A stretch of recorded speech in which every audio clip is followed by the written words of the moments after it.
Welcome to another episode of The Checklist, our Tuesday tip session, where we chat with event pros about the state of event culture and tips to help you elevate your next event. Today, we are welcome and joined by Mr. Curtis Johnson of Four Moon Productions. Woo! How are you today? Fantastic. How you doing? Good. Thank you for joining us on this day 5,000 of quarantine. How are you? How are you holding up over there? That's cool. Well, tell everyone a little bit about yourself. I know all about you, but I know everyone wants to know a little bit more about what's your background in events?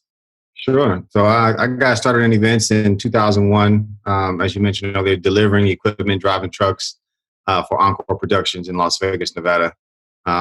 Over the years, worked my way up in different departments and shaking hands and making friends. And now I find myself as the director of sales for Four Moon Productions. Nice. Yeah. And I know Four Moon, you guys have worked with a lot of different major companies, Zoom, Blavity, Afrotech. Oh yeah. We're trying to make a mark on the world or in the event industry. One client at a time. So not right so far. Now, is it only just for stage production, or you guys offer other services? We do everything that we do is related to audio visual production. Okay. So be that stage design, custom lighting design, live stream services, custom records, anything having to do with any kind of production for live events or corporate events. Nice. So do you like it? I know you say you transitioned from driving. How'd you pivot that? Oh man, that was a long journey. That was almost a 20-year journey. 20 years. When I started driving and delivering equipment, I really just took to the industry. I thought it was fascinating and intriguing, and that just kind of led to me again asking more questions and diving deeper into what was available within the industry.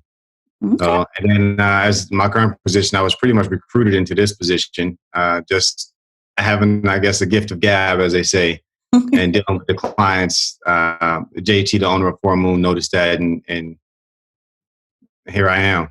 So. Nice.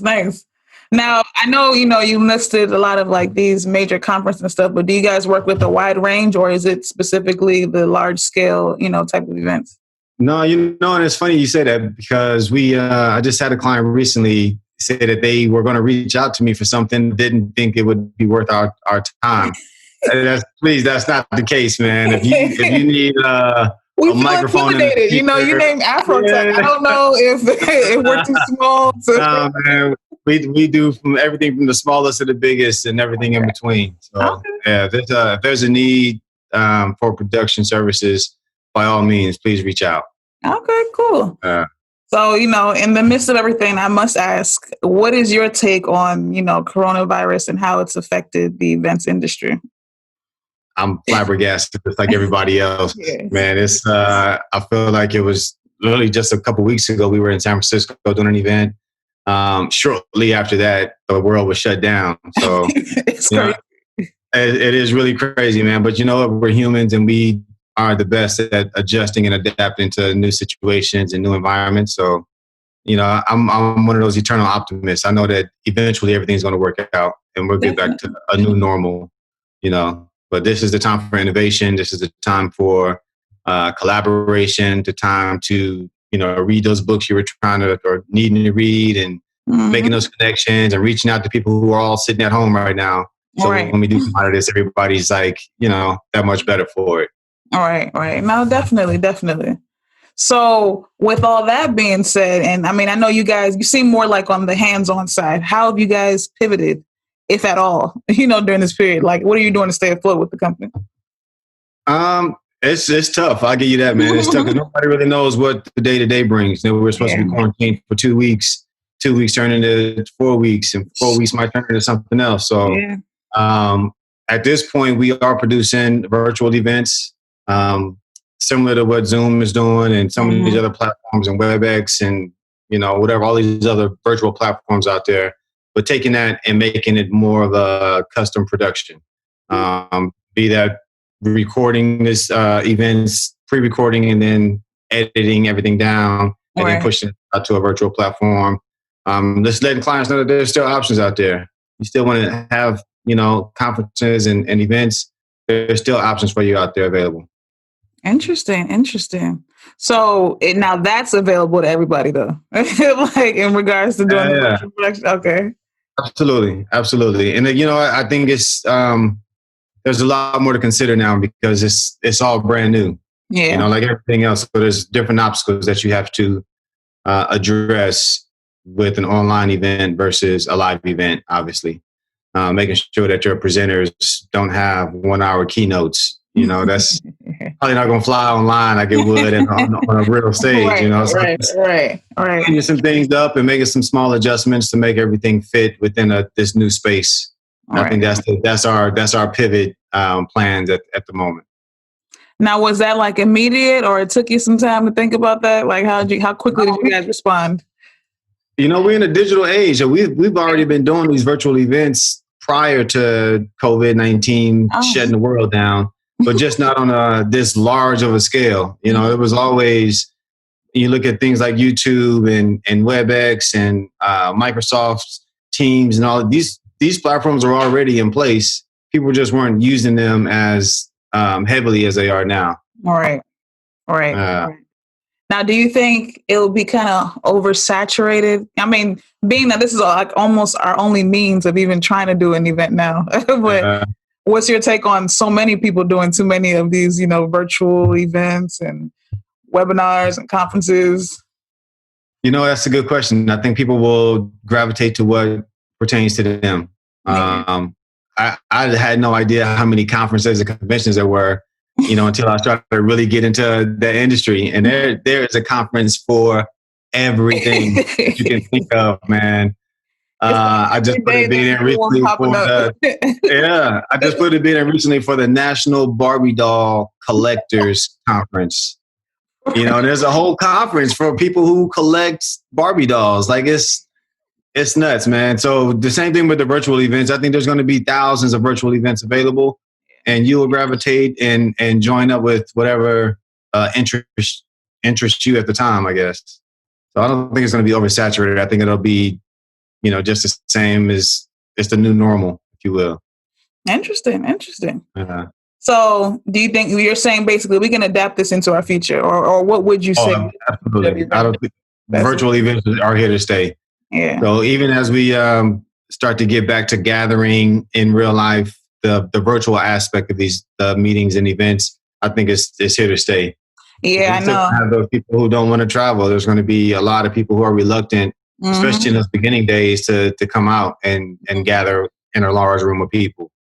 So you're going to want to have the ability to push that content to those people as well. And that's where the virtual content will come into play. Interesting. No, that's true. I guess we'll just have to see how it all plays out going towards it. One day at a time. So even with the pivot though, like has it kind of hurt you guys' revenue, or have you found out, or is this keeping you basically going so far with these virtual events? I won't lie, man. It definitely hurt the industry as a whole. Yeah. The trickle down effect, I think, is one thing that people have overlooked. We produce events, but we produce events in hotel ballrooms and venue spaces. All of those people, don't have events to produce or don't have anything to do. So this, I guess, is directly reflected in the unemployment rates and all of that kind of stuff. So yeah, it definitely hurt. I think the thing now though is to assess the situation, see how we can pivot and stay current and relevant. And that's teaching yourself, learning as much as you can about what options there are in the virtual event world and how to package that up for each individual client to meet their needs. No, definitely. That's true. I mean, people now understand the impact events have on the economy. You know, all these venues everywhere that's closed. So it's interesting to see how it's all Oh, playing. absolutely. So yeah, I mean, I was on a. Oh, go ahead. You were on a what? I was gonna say I was on a flight every other week. Was like my schedule, and you know, being stuck at home is totally different. You know? Like, you don't know what totally to do.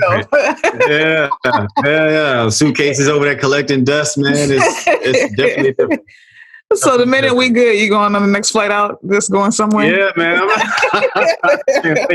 You ain't even gonna look back. Yeah. He's spending time with the family. It's a good time to relax. Oh man, absolutely. And I love it. Getting stuff done around the house, you know, fixing the squeaky cabinets and the loose doorknobs and all that kind of stuff. You know, things that go lacking when you're on the road. Yeah. No, that's what's up. That's good. Okay. So, you know, in closing more, so to speak, what would you say are 3 tips that vendors can use to kind of pivot during this period? There are people like you guys that are more of the hands-on suppliers or, you know, provide the physical things that may not necessarily think of or think they can actually go and do something like virtual events or just understanding what they can do online on the flip side. So do you have some notes that we can put on our checklist? Oh, for sure. I think there are so many webinars and resources available right now. A lot of the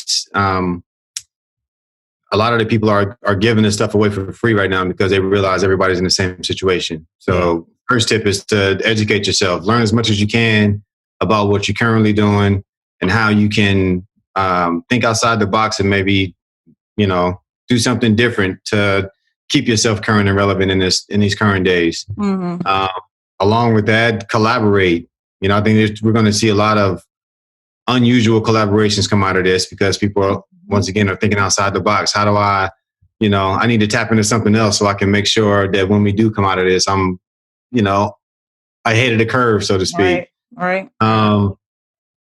And stay healthy, you know.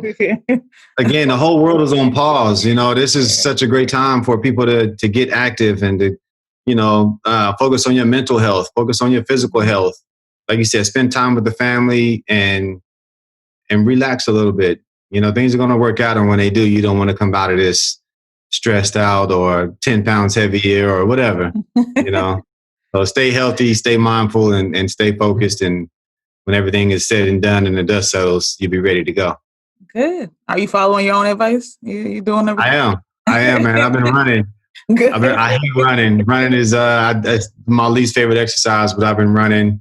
The neighborhood I live in is full of hills, and I'm up to about 3.5 miles now. Feeling good, feeling stronger every day. You come out like a bodybuilder after all this. All right, man.